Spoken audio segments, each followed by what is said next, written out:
नमस्कार दोस्तों। तो आज हम लोग बात करने वाले हैं इम्यूनिटी के बारे में। इम्यूनिटी यानी कि रोग प्रतिकारक शक्ति। अगर आप लोगों को आपकी रोग प्रतिकारक शक्ति को बूस्ट करना है तो मैं लेके आया हूँ आपके लिए कुछ ऐसे नुस्खे, कुछ ऐसे टिप्पणियाँ जिससे आप किसी भी कोरोना वायरस जैसे इन्फेक्शन बोलो या फिर किसी भी बीमारी को अच्छे से हरा सकते हैं या उसको लड़ने की आप में क्षमता हो सकती है। तो ये जो टिप्स है ये आपकी इम्यूनिटी को कुछ नैसर्गिक तरीके से स्ट्रेंथन करेगी। तो सबसे पहली टिप्पणी ये है कि आपको एक अच्छी नींद लेनी है जिसे हम ब्यूटी स्लीप कहते हैं। कैसा है ना दोस्तों कि नींद और इम्यूनिटी इन दोनों में बहुत ही गहरा रिश्ता है।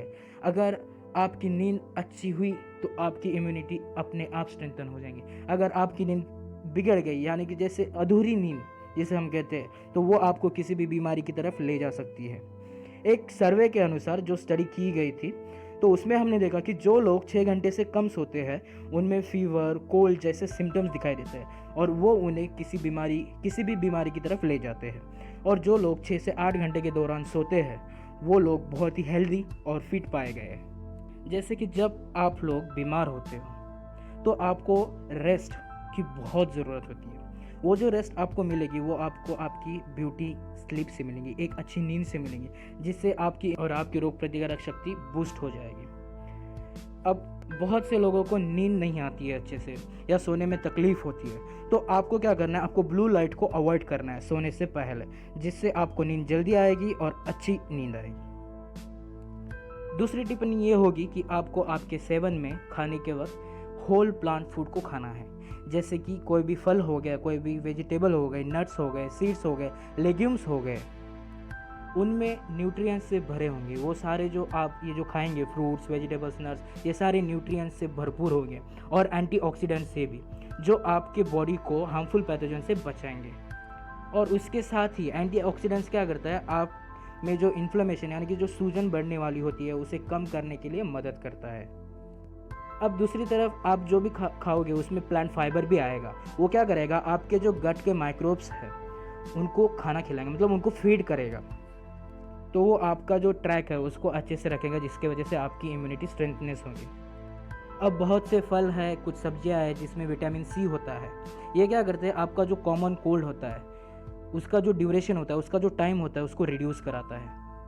अब तीसरा जो नुस्खा मैं आपको बताने जा रहा हूँ उसमें क्या है, आपको आपके डेली डाइट में हेल्दी फैट्स को कंज्यूम करना है, उनका सेवन करना है। अब हेल्दी फैट्स आप पूछेंगे कैसे, जैसे कि ऑलिव ऑयल होता है, सैल्मन नाम का एक फिश होता है, वो इन सब का सेवन जब आप आपकी डेली लाइफ रूटीन में करते हो तब आपको क्या हेल्दी फैट्स मिलते हैं। ये जो फैट्स है ये आपके बॉडी के इम्यून रिस्पॉन्स को बूस्ट करते हैं।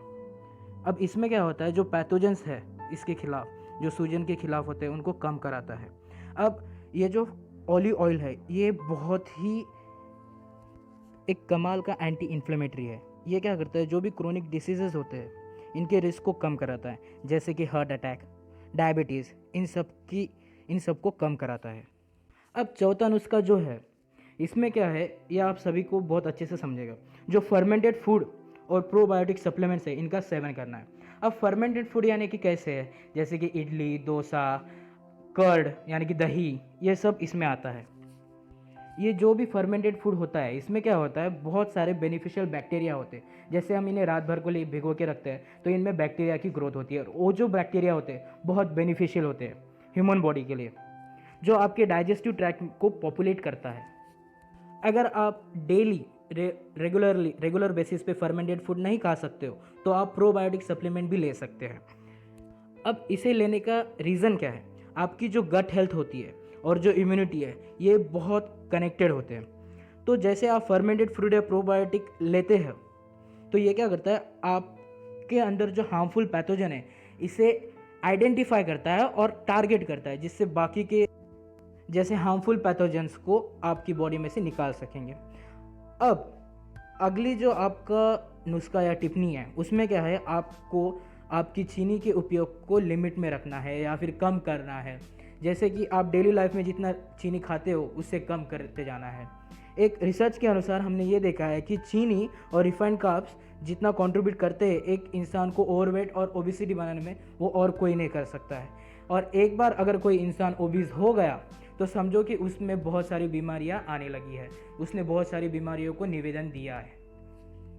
आपके डाइट में आप शुगर को अवॉइड करने से ये इन्फ्लेमेशन को कम करता है और साथ ही में वेट लॉस को हेल्प करता है और आपके जो रिस्क होते हैं क्रोनिक डिसीजेस के लिए वो भी कम हो जाते हैं। अगर आप शुगर के इंटेक को कम नहीं करते तो वो आपको डायबिटीज़ और हार्ट से रिलेटेड प्रॉब्लम्स क्रिएट कर सकता है। अब जो नेक्स्ट पॉइंट या नुस्खा मैं बताने जा रहा हूँ उसमें आपको क्या करना है, आपको मॉडरेट एक्सरसाइज करनी है, यानी कि जिसके वजह से आपकी इम्यूनिटी स्ट्रेंथन हो जाए। अगर आप ज़्यादा अमाउंट में एक्सरसाइज करोगे तो वो आपके लिए हार्मफुल हो सकती है, इसीलिए आपको बस मॉडरेट अमाउंट में एक्सरसाइज करनी है। जिससे क्या होगा, आपके जो इम्यून सेल्स है वो रेगुलर बेसिस पे रीजनरेट होते रहेंगे। अब मॉडरेट एक्सरसाइज यानी कि क्या करना है, आपको ब्रिस्क वॉक करना है, जॉगिंग करनी है, स्विमिंग करना है, साइकिलिंग करनी है और एटलीस्ट आपको पूरे हफ्ते में 150 मिनट की मॉडरेट एक्सरसाइज करनी ही चाहिए। यानी कि अगर आप डेली बेसिस पे देखोगे तो 20 से 25 मिनट आपको वॉक, जॉग और स्विमिंग अगर कर सकते हो तो करनी ही चाहिए। अब अगला जो नुस्खा है उसमें आपको क्या करना है, हाइड्रेटेड रहना है, यानी कि रेगुलर बेसिस पे पानी का सेवन करना है।